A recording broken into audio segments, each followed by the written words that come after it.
Welcome to bird media. నేను మీ పవన్ కృష్ణమూర్తి. ఈ 22A వివాదానికి సంబంధించి నాకు ఫోన్ చేస్తున్నటువంటి ప్రతి ఒక్కరికి కూడా ముందుగా క్షమాపణలండి. ఎందుకు అనంటే నేను చాలా వరకు ఫోన్ కాల్స్ నేను ఎత్తలేకపోతున్నాను. బికాస్ ఒక్కడినే మేనేజ్ చేసుకోవడం వల్ల ప్రతి కాల్ ఎత్తి దానికి సంబంధించిన డీటెయిల్స్, ఎందుకంటే మీ ఈ మొత్తాన్ని ఒక బ్రాడ్ యాంగిల్లో కంప్లీట్గా ఈ సమస్యను ప్రభుత్వం దృష్టికి తీసుకువెళ్ళాలి అని చేసేటువంటి ఒక చిన్న ప్రయత్నం నాది. దీంట్లో చాలామందితో ఉండొచ్చు, మాట్లాడలేకపోవచ్చు. మీ ఫోన్ నేను ఎత్తి ఉండకపోవచ్చు. ఎందుకంటే చాలామంది ఇప్పుడు నేను ఈ వీడియో చేస్తున్నటువంటి క్షణంలో కూడా నాకు వరుసగా ఫోన్లు వస్తున్నాయి. నేను ఈ పని చేయలేకపోతే మా ఛానల్ నాకు నడపడం కుదరదు. అందువల్ల కొంతమంది ఫోన్లు నేను ఎత్తలేకపోతున్నాను. బట్ డెఫినెట్గా ఒకరోజు నేను ఖచ్చితంగా ఫోన్ చేస్తాను. ప్రతి నెంబర్ కూడా నేను నోట్ చేసుకుంటున్నాను. దయచేసి నేను మాట్లాడలేదు, పవన్ మాతో మాట్లాడడం లేదు, వీడియో మాత్రం పెట్టాడు, మాట్లాడడానికి ఏమొచ్చింది అనేటువంటి అభిప్రాయానికి మీరు రారు అని నేను భావిస్తున్నాను. ఎందుకంటే మీ సమస్యనే నా సమస్య అనుకొని చెప్పి నేను ఈరోజు ఈ పోరాటానికి నాంది పలికాను.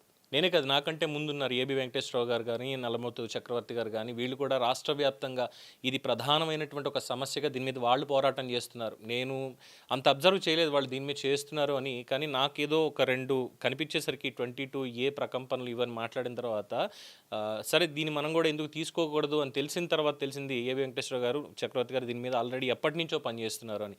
సో నేను వాళ్ళ దారిలోనే వీళ్ళందరికీ కూడా న్యాయం జరగాలి అనేటువంటి ఒక పాయింట్లోనే.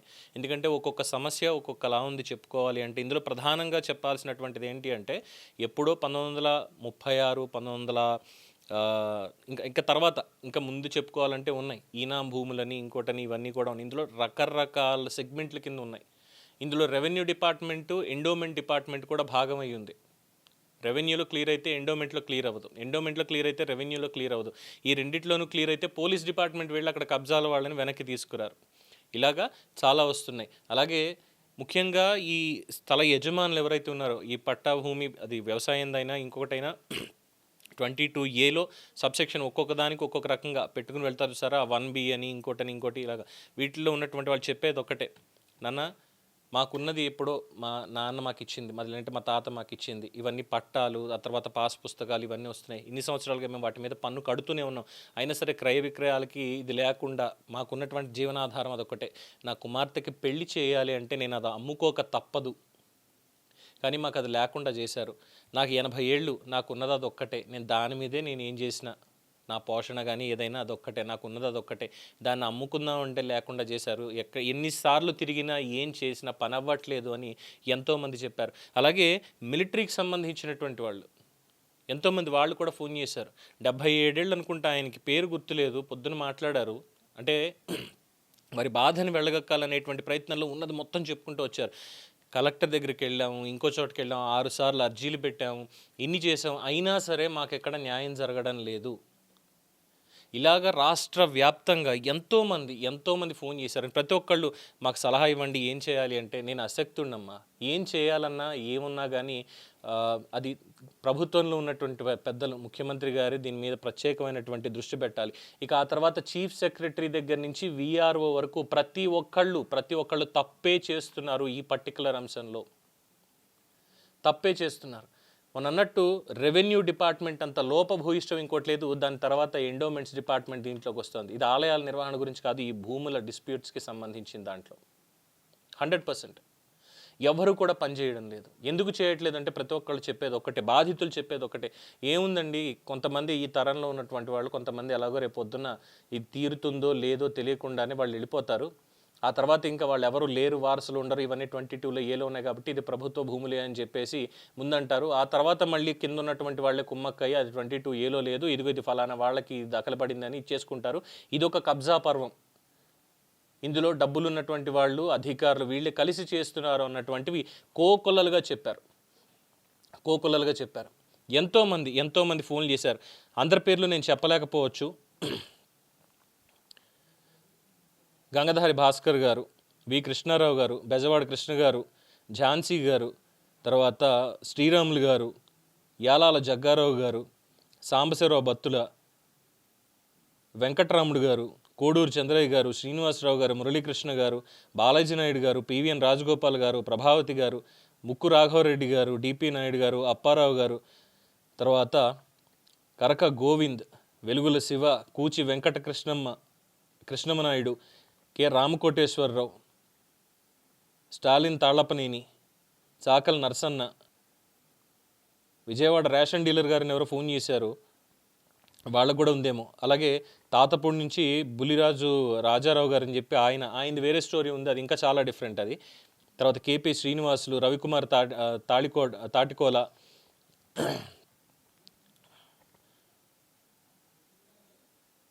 కళ్ళు రమణ కుమరవెల్లి, రంగనాయకులు గారు, కేవీఎస్ నాయుడు గారు, వెంకటరెడ్డి గారు, రోసయ్య గారు రైతు, చంద్ర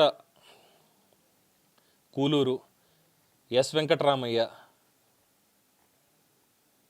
పుల్లయ్య గారు, గజ్జల మౌనికారెడ్డి, పిఎస్సిఆర్ ఆనందరాజు కడప నుంచి, నరసింహ గారు, ఇలా చెప్పుకుంటూ పోతే ఎంతోమంది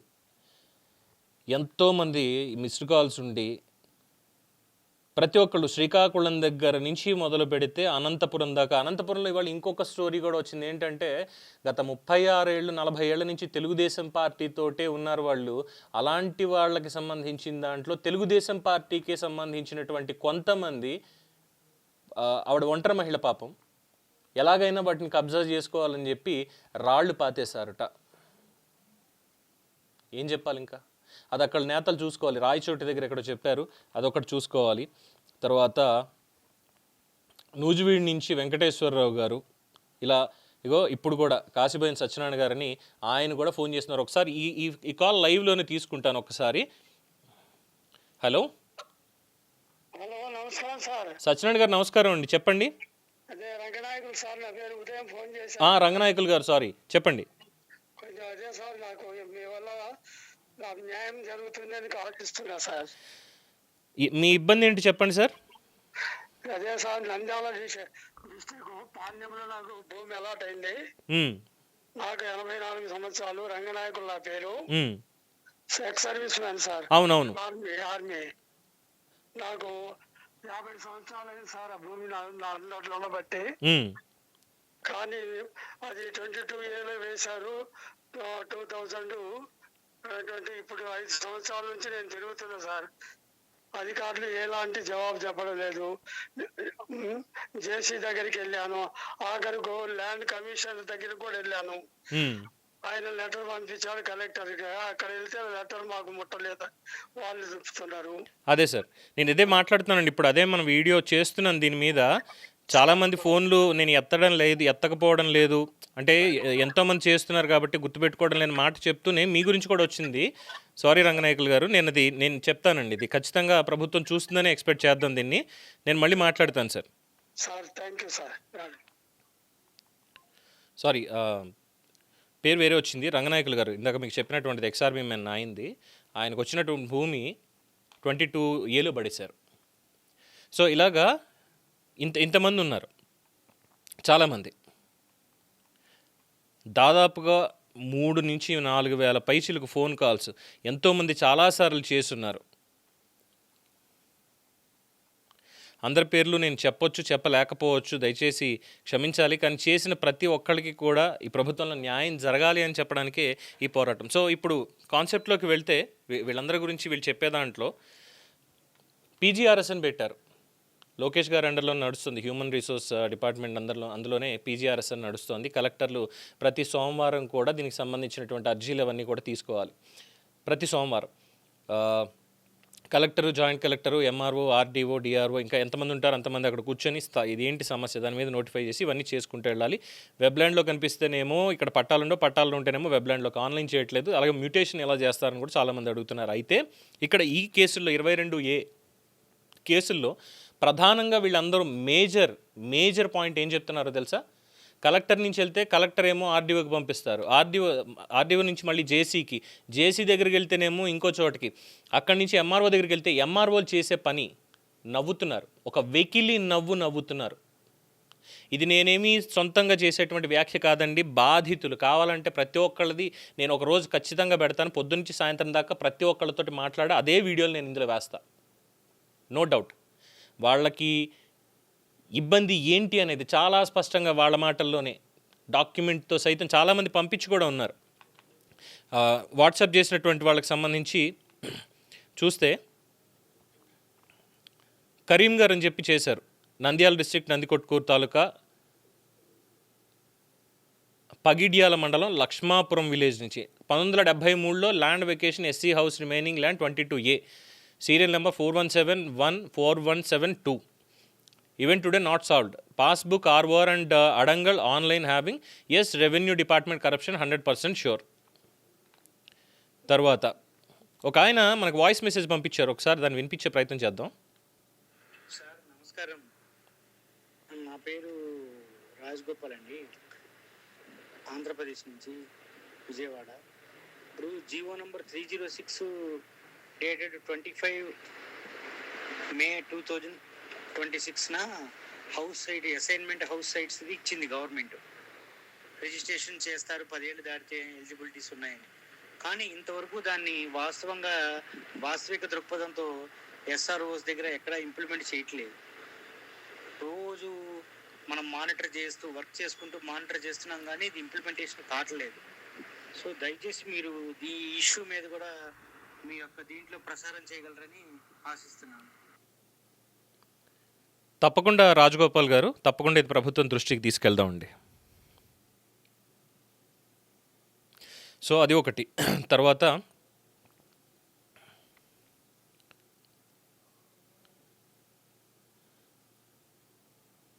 సయ్యద్ యూసుఫ్ అని చెప్పి ఆయన మన ఇన్ఫర్మేషన్ కమిషనర్ ఏదైతే పీజీఆర్ఎస్ దానికి సంబంధించి డైరెక్ట్గా నేరుగా సీఎం తోటే మాట్లాడండి, మీ భూమి సమస్యలకు చెక్ పెట్టండి అని చెప్పి ఏపీ పీజీఆర్ఎస్ సిస్టమ్కి సంబంధించి పెడితే ఏపీలో కొన్ని లక్షల ప్రైవేట్ భూములు 22 ఏళ్ళు పెట్టేశారు నోటీస్ లేకుండా, మనకి తెలియకుండా. రైతులు చేసిన అప్పులు తీర్చలేకే బాధలు.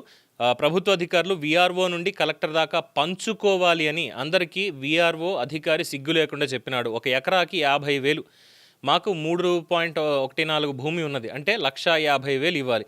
ఈ డబ్బు వడ్డీకి తీసుకొచ్చి వీఆర్ఓ గాడికి ఇస్తే చనిపోయిన దాకా వడ్డీ కట్టాలి. అందుకని 100 రూపాయలకు పురుగుల మందు వస్తుంది, చనిపోవడం బెటర్. టీడీపీ వచ్చింది, జనాభా బాగా తగ్గుతారు అంటూ ఆయన ఆక్రోశం వ్యక్తం చేశాడు.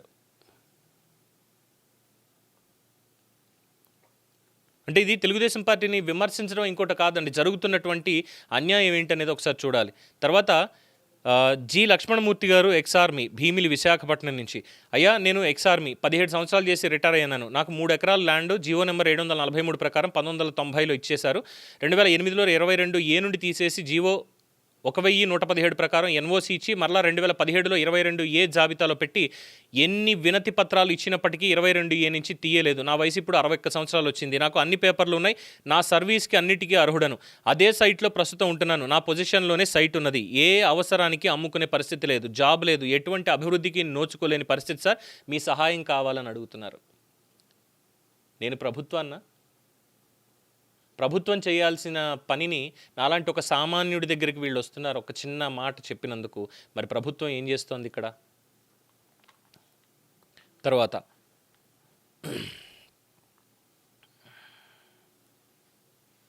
పాపం చాలామంది ఏమేం పెట్టాలి తెలియక ఉన్నవన్నీ డాక్యుమెంట్లు పెట్టుకొని చేస్తున్నారు. తాళమంచి మహేశ్వరరావు గారు, ఆయనకి సంబంధించింది కూడా ఇందులోనే ఉంది.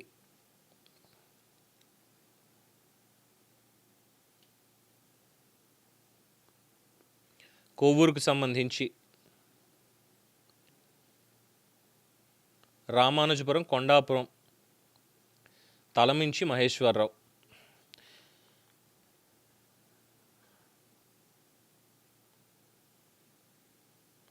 పీజీఆర్ఎస్లో ఇచ్చారు, ఇంకో చోట ఇచ్చారు, నోటిఫై చేస్తూనే ఉంటున్నారు, చివరాఖరికి వచ్చి ఇంకోటి ఏమీ లేదు. పేపర్లలో ఎన్నిసార్లు వచ్చినా ఏం చేసినా పాప ఆయన కూడా టోటల్ రికార్డ్స్ అన్నీ కూడా ఇలా జరిగిందండి ఇది, దానికి జీవోలు వీళ్ళు ఇష్యూ చేస్తారు, కిందకు వస్తేనేమో మాకు రాలేదు అని చెప్తారంటూ వాళ్ళు కూడా. ఆఫ్టర్ దట్ నేను చూపించట్లేదండి, నేను ఏ ఒక్క డాక్యుమెంటు కూడా నేను చూపించడం లేదు ఇందులో, బికాస్ తెలియాల్సినటువంటి చాలా ఉన్నాయి. సింగిరెడ్డి సూర్యనారాయణ గారు పీజీఆర్ఎస్ నుంచి ఆయనకు వచ్చినటువంటిది ప్రాబ్లం అని ఆయన కూడా పంపించున్నారు.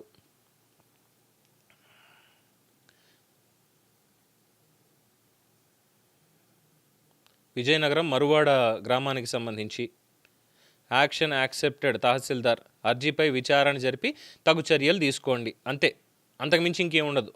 ఇప్పటిదాకా దానికి ఏం జరగలేదు.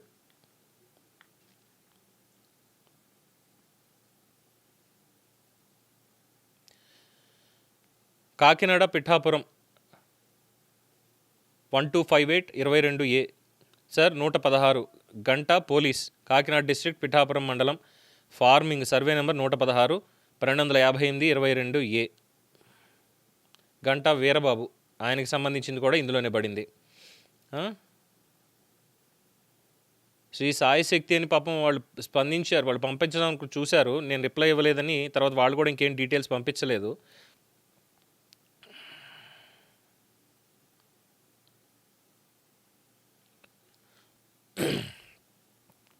తర్వాత కూరపాటి శ్రీనివాసులు 2016 నుండి రెవెన్యూ ఆఫీసుల చుట్టూ తిరుగుతూనే ఉన్నాను. ఆర్డీఓ కోర్టులో ఇచ్చిన ఆర్డర్ కూడా లెక్క చేయట్లేదు. ఎంఆర్ఓ వీఆర్ఓ కొంచెం కూడా భయం లేదు. వీఆర్ఓ వ్యవస్థని ప్రైవేట్ చేస్తే కానీ బాగుపడట్లేదు.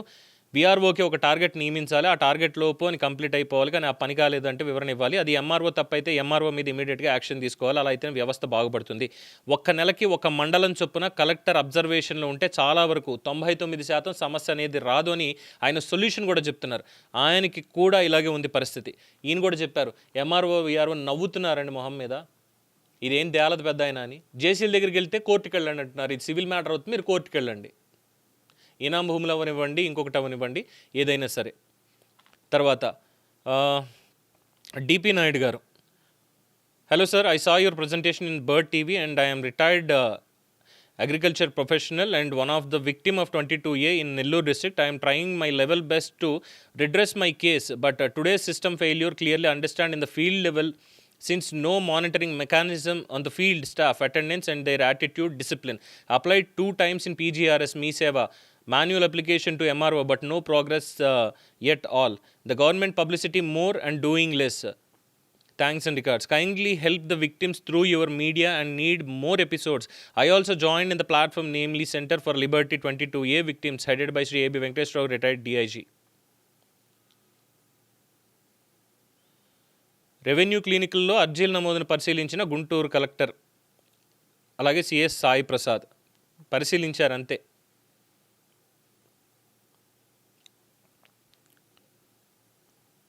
ఇలా ఎంతోమంది ఇవన్నీ కూడా తీసుకొస్తున్నారు. మరి ఎందుకని చెప్పి చర్యలు తీసుకోవట్లేదు?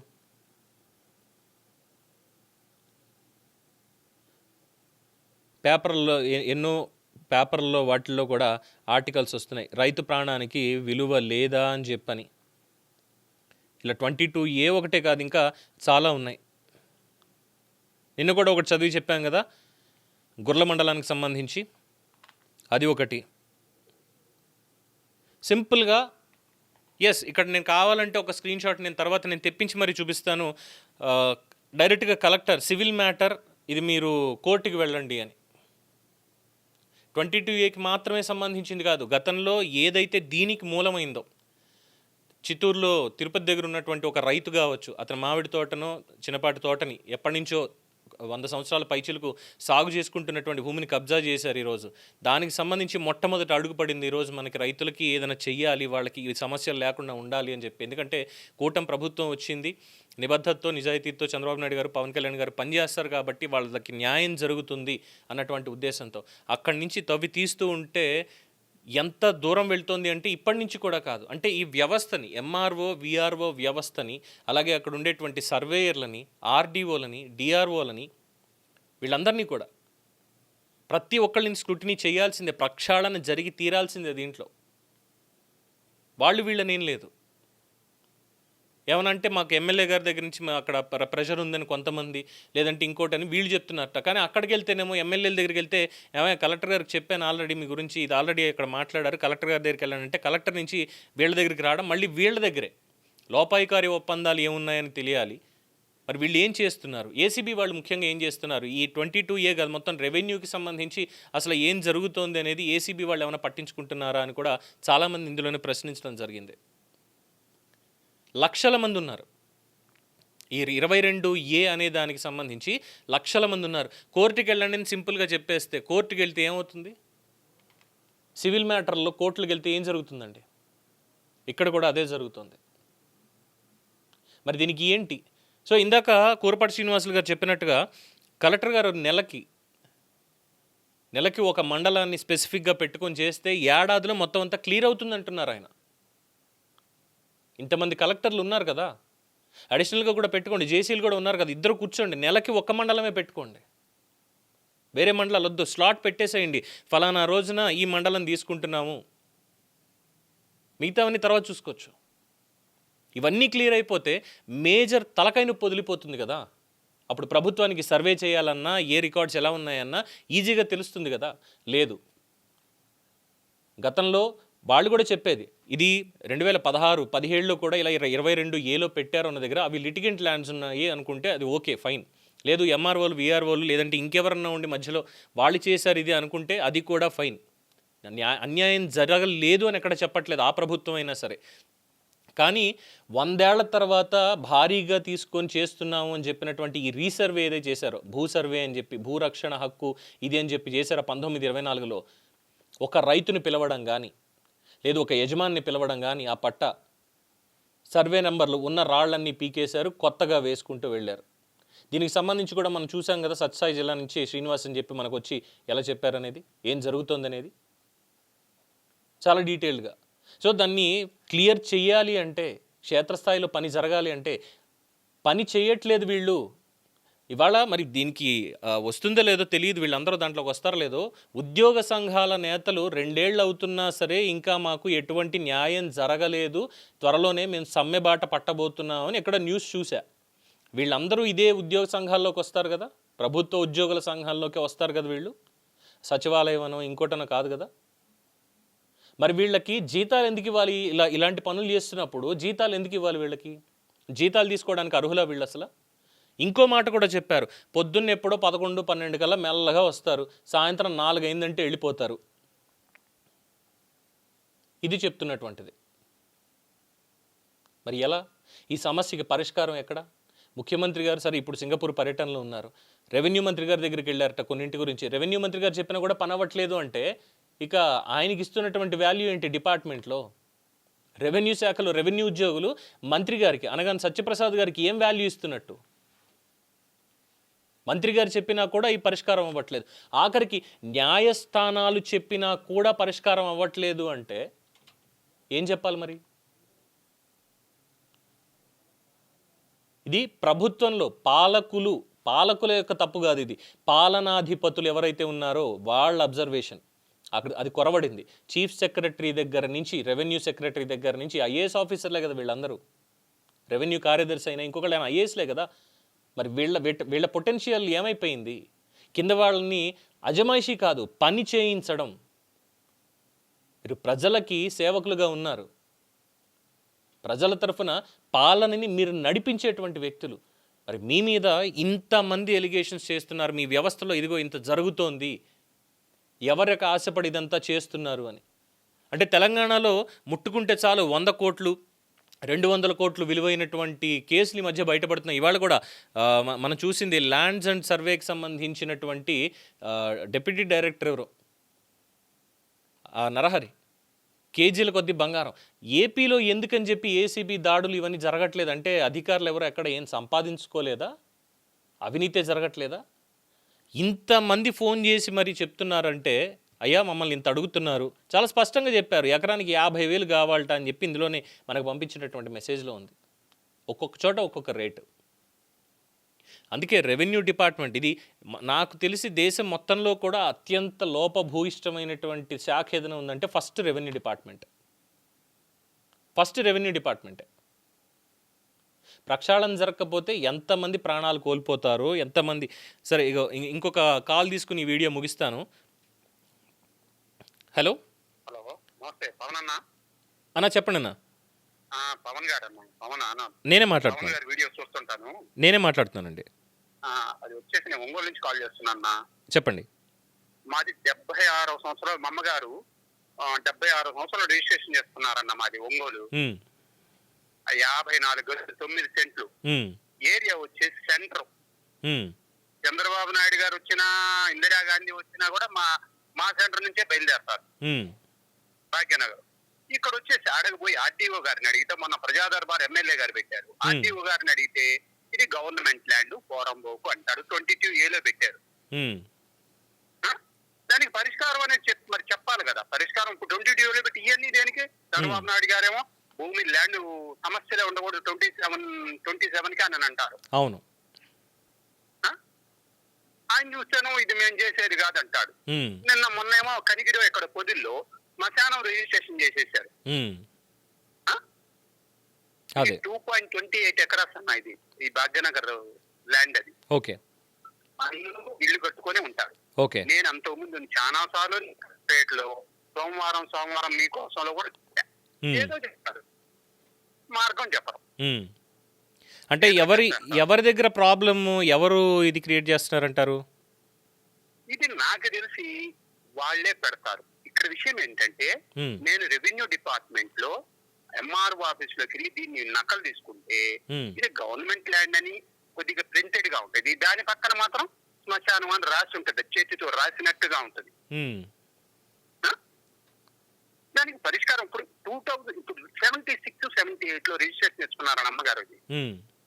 ఇప్పుడు నేనన్నా ఒకటి ఇచ్చితే నా పిల్లలకన్నా రిజిస్ట్రేషన్ అవుతుందంటే మేమిద్దరం అన్నదమ్మా చేసుకుందంటే ఆయన అక్కడికి పోయి అడిగితే మొన్న ఎమ్మెల్యే గారు ప్రజా దర్బార్ పెడితే ప్రజా దర్బార్ నేను ఆర్టీ ఇచ్చేసాను. ఆయన ఆర్టీఓ గారు పిలిచారు. ఆర్టీఓ గారు ఏమంటారు ఇది గవర్నమెంట్ పోరంబోకు అంటారు. గవర్నమెంట్ పోరంబోకు అయితే ఎప్పుడు దాకా ఎందుకు ఉంచుకున్నారు? తీసుకోవచ్చు కదా. 76లో రిజిస్ట్రేషన్ చేశారా మీకు? రిజిస్ట్రేషన్ కాగితాలు అన్నీ ఉన్నాయన్న. నేను వాట్సాప్ కి పెట్టమన్నా కూడా పెడతానన్నా. పంపించండి, ఒకసారి పంపించండి. నేను వాట్సాప్ ఇదే నెంబర్ కదన్నా, ఇదే నెంబర్ కి పంపించండి. నేను ఇప్పుడు లైవ్ లో ఉన్నాయన్న కాగితాలన్నీ అప్పట్లోనే. కాదు, మీ పేరు శ్రీరామ్ అన్న. శ్రీరామ్, నేను ఇప్పుడు లైవ్ లో మీ కాల్ నేను రికార్డ్ చేసుకుంటున్నాను. నేను వీడియో చేస్తూ మీ కాల్ నేను ఇందులోనే ఇప్పుడు వస్తుంది. ఇది పబ్లిష్ అయిన తర్వాత మీరు వింటారు ఎలాగో. సో 76లో రిజిస్ట్రేషన్ చేసింది, ఇప్పుడు వచ్చేసరికి అది గవర్నమెంట్ ల్యాండ్ అయిపోయింది. గవర్నమెంట్ పోరంబోకు అంటున్నారు. ఓకే, ఆర్టీఓ గారు అదే అన్నారు, ఇది గవర్నమెంట్ పోరంబోకు నేను చేయడానికి లేదంటాడు. ఓకే, మీరు ఒకసారి ఆ డీటెయిల్స్ అన్ని కూడా మనకు వాట్సాప్ చేయండి. రిపోర్ట్ చేయించుకున్నా పోయి పాలు అమ్మి చేయించుకున్నా. నేను పుట్టలేదన్నప్పటికీ నేను చిన్నపిల్లను తను ఒక్కటే రిజిస్ట్రేషన్ చేయించుకుంది మా అమ్మగారు. ఇప్పుడు నాకు రాకపోయినా నా పిల్లల కన్నా చెందాలి కదా. ఇట్లా మా అమ్మగారి పేరు మీద నుంచే నాకు పన్నులు ఇవన్నీ కడతాను. నా పిల్లలకి అమ్మ ఒడి కూడా రావట్లేదు. ఈ ల్యాండ్ నాకు లింక్ అయి ఉంది, దానికి ఆధార్కి నాది లింక్ అయి ఉంది. ఎమ్మెల్యే గారేమో అమెరికా పోయినారు, వచ్చిన తర్వాత మాట్లాడదాం ఉంటాడు మా డివిజన్ ప్రెసిడెంట్. సరే, అది మాట్లాడదాం. నేను అడ్రస్ చేస్తాను. నాకు ఒకసారి డీటెయిల్స్ పెట్టండి, నేను మళ్ళీ మాట్లాడతాను. నేను కాగితాలన్నీ నేను పెడతాను. Right, thank you. థ్యాంక్స్ అన్న.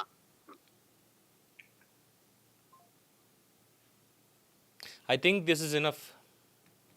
లైవ్లో నేను వాళ్ళకేమి ఫోన్ చేసి మీరు ఇప్పుడు ఇలా మాట్లాడండి, మీరు ఇలా మాట్లాడితేనే మనకి మైలేజ్ వస్తుంది, ప్రభుత్వాన్ని ఇరుకుని పెట్టచ్చు, లేదంటే అధికారులను ఇష్టం వచ్చినట్టు తిట్టచ్చు అని నేను చేసింది ఏమీ లేదు. ఆన్ లైవ్లో కాల్ చేశారు. 76లో వాళ్ళ అమ్మగారు పాలమ్ముకొని రిజిస్ట్రేషన్ చేయించుకున్నటువంటి ఆ భూమిని ఒంగోలులో ఈరోజు గవర్నమెంట్ పోరంబోకు పక్కన చేతిరాత్తో శ్మశానం. మరి ఎవరు రాసినట్టు, ఏ విధంగా నోటిఫై చేసినట్టు, మరి ఎన్నాళ్ళు అది శ్మశానం అని తెలియలేదా వాళ్ళకి? 76లో అప్పుడు ఉన్నటువంటి అధికారులు అక్కడ శ్మశానం ఉందని తెలియదా వాళ్ళకి? సో ఏం జరుగుతోంది రెవెన్యూ డిపార్ట్మెంట్లో? మంత్రి గారు కూడా చాలా కఠినంగా వ్యవహరించాల్సినటువంటి సమయం ఆసన్నమైంది. ఎందుకంటే 2 సంవత్సరాల పని పూర్తయిపోయింది. ఇక మీ చేతిలో ఉన్నది కేవలం 2 ఏళ్లే. లాస్ట్ ఏడాది వచ్చేసరికి ఎలాగో ఎన్నికలు, మీరు మళ్ళీ హామీలు ఇచ్చుకోవడాలు ఇవన్నీ ఉంటాయి పార్టీల పరంగా. ఈసారి ప్రజలు ఎవరికి ఓటేస్తారు అనేటువంటిది కూడా తెలియదు పరిస్థితి.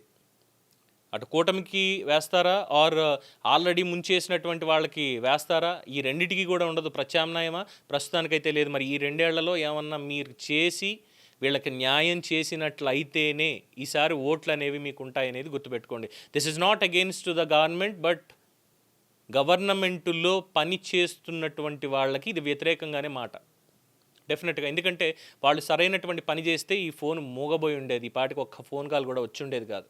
మా అయితే ఇంకా వచ్చి ఉండేవి. ఏమని మీరేం మాట్లాడుతున్నారు సార్, తప్పు మాట్లాడుతున్నారు, మా ఎంఆర్ఓలు మా వీఆర్ఓలు మా దగ్గర ఉన్నారు, మా గురించి పనిచేస్తున్నారు వాళ్ళు, మాకు ఎక్కడా ఇబ్బంది అనేది లేదు. ఆంధ్రప్రదేశ్లో ఒక్క సెంటుకు కూడా ఈ లిటిగేషన్లు అనేవి లేవు. ప్రైవేట్ వాడు ఎవరైనా కబ్జా చేస్తే ఉన్నటువంటివి తప్ప ప్రభుత్వ పరంగా అంత క్లీన్ చిట్ ఉందనేది ఇప్పటికి పొగుడుతూ 1,00,000 కాల్స్ పైనే వచ్చేవి. కానీ రాలా. సో ఎక్కడ లోపం ఉంది అనేది చాలా స్పష్టంగా తెలుస్తోంది. దానికి రెమెడీ ఏంటి, పూర్తి స్థాయిలో ముఖ్యమంత్రి గారు దీని మీద నిర్ణయం తీసుకుని తీరాల్సిందే. సో మళ్ళీ కంటిన్యూ చేద్దాం. ఇది పూర్తయ్యే వరకు 22A ఇష్యూ పూర్తయ్యే వరకు నేను కూడా దీని మీద శ్రమిస్తాను, అందులో ఎటువంటి అభ్యంతరం లేదు. దీని మీద మీ అభిప్రాయం తెలియచేయండి. చూస్తూనే ఉండండి ది బర్డ్ మీడియా. ఈ వీడియో మీకు నచ్చినట్లయితే లైక్ చేయండి, షేర్ చేయండి, సబ్స్క్రైబ్ చేయండి. మరిన్ని అప్డేట్ల కోసం మా వాట్సాప్ ఛానల్ను ఫాలో చేయండి.